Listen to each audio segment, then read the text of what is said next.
Sveiki draugai ir nedraugai. Jogailė raportuoja iš pajūrio, iš Melnragės paplūdimio. Ir kas tas planktonas bandantis pavogti krabo pačio receptą? Mr. Krab's business rival, Plankton. Apie kurį planktoną kalbėsime šiandien? Apie zooplanktoną. Šiame video išgirsite daug naujų sąvokų, kurios jums gali skambėti kaip burtažodžiai. Bet todėl man šita tema ir patinka. Man patinka, kaip šitie žodžiai skamba, man patinka, kaip šitie mikroorganizmai atrodo.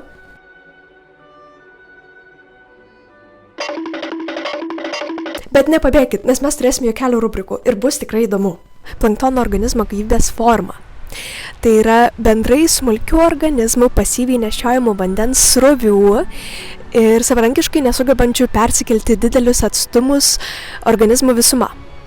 Paprastais žodžiais sakant, tai fitoplanktonas yra vandenyje klajojantys augalai, o zooplanktonas yra vandenyje klajojantys gyvūnai. Tik tai labai maži ir negalintys pasipriešinti vandens srovėm. Mini tiny little babies. Jų mikroskopiniai mini nano dimensijoje vandens molekulės jiem yra tokios didelės, kad jie pro vandenį braunasi tarsi pro medų.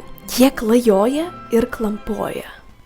Kempiniuko plačiakelnio veikėjas planktonas yra paremtas iš tikrųjų realiu zooplanktonu kopepodu.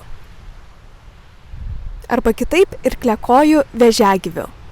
Nors filmuke jis atrodo kaip žiurniukas, jo tikroji sandara yra daug sudėtingesnė.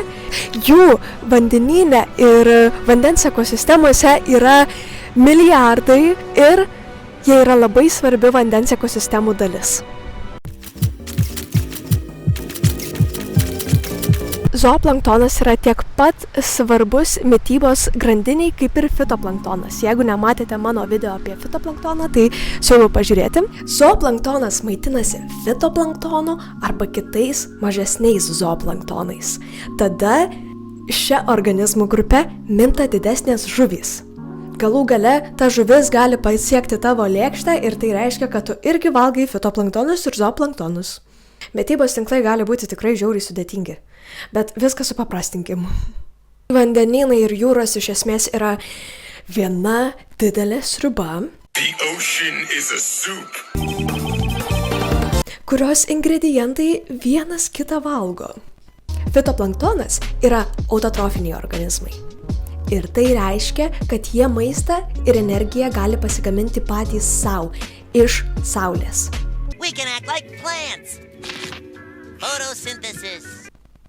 Zooplanktonas yra heterotrofiniai organizmai ir tai reiškia, kad jie maisto savo pasigaminti patys negali, todėl jie turi valgyti kitus. Pagal gyvavimo ciklą zooplanktonas yra skirstomas į meroplanktoną ir holoplanktoną. Mero iš senosios graikų kalbos verčiant reiškia dalį. Tai meroplanktonas praleidžia dalį savo gyvenimo planktoninėje formoje. O holoplanktonas iš graikų senosios kalbos verčiant reiškia visą arba pilną. Tai holoplanktonas praleidžia visą savo gyvenimą planktoninėje formoje. Kaip tik dalį gyvenimo galima praleisti vienoje formoje, o tada jau kitoje formoje. Įsivaizduok, kad esi moliuskas arba meduza. Medūzų ir moliuskų gyvenimo cikluose yra planktoninė stadija. Medūzų planula, lervos, plaukioja kaip planktonas, kol prisitvirtina prie paviršiaus ir virsta polipu. Polipas pampuravimu suformuoja jaunas medūzas, kurios auga ir tampa suaugusios. Moliuskai taip pat turi lervos stadiją. Jie plūdurėja vandenyje naudodami blakstienėlės maistui ir judėjimui, o vėliau nusileidžia ir tampa suaugėliais, turinčiais kietą kiautą. Zooplanktono dydis siekia nuo vienaląsčių iki kelių milimetrų. Mes turime mikro zooplanktoną nuo 20 iki 200 mikrometrų, mezo zooplanktoną nuo 200 mikrometrų iki 2 milimetrų, makro zooplanktoną nuo 2 mm iki 20 mm ir mega zooplanktoną daugiau nei 20 mm. Pagal mano išskirtas dydžio grupės, įsiterpsiu pasakydama, kad tikrai nesupažindinsiu jūsų su visom organizmų grupėm. Tiesiog įvardinsiu po kelis, kad susidarytų bendras vaizdas. Mikrozooplanktonui priskiriamos radioliarijos, infuzorijos,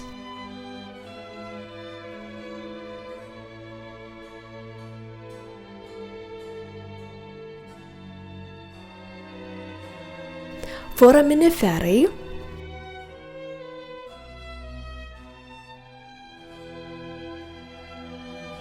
dinofitai. Ar dinofitai nėra jums jau kažkur girdėti? Dinofitai. Tai kaip dabar suprasti, dinofitai yra fitoplanktonas ir zooplanktonas? Tai biologijos klasifikacijoje nėra viskas taip juoda ir balta ir nėra viskas taip paprasta. Kai sakiau, kad yra autotrofiniai ir heterotrofiniai organizmai, yra ir tokie vadinami miksotrofais. Miksotrofiniai organizmai gali vykdyti fotosintezę, naudodamiesi savo bičiuliais dumbliais bei misti heterotrofiškai, tai yra valgyti kitus. Tiek radioliarijos, infuzorijos ir mano minėti foraminiferai gali būti miksotrofai. Mezozooplanktonui priklauso vėžiagyviai, tie patys kopepodai, apie kuriuos kalbėjau. Kopepodai visą savo gyvenimą praleidžia planktoninėje formoje. Ir jų apstu visur. Ežere ir upėse, ir vandenyne, ir jūroje. Makrozooplanktonui gali priklausyti kai kurie duobagyviai.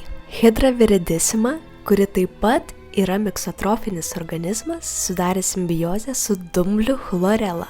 Vėžiagyviai, tarkime dafnijos. Megazooplanktonui kaip ir makrozooplanktonui gali priklausyti duobagyviai, tai yra medūzos.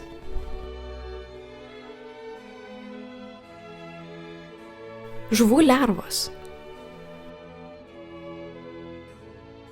Klasifikacija pagal dydį zooplanktono pasaulyje gali kisti kartu su organizmo augimu ir vystymusi. Daugelis rūšių, kurios pradžioje priskiriamos mikrozooplanktonui ar mezozooplanktonui, su laiku gali pereiti į makro ar net megazooplanktonų grupės. Ačiū labai, kad buvote su manimi. Namaste ir iki ir ate ir manau, neabejotinai susitiksime ir kitą kartą.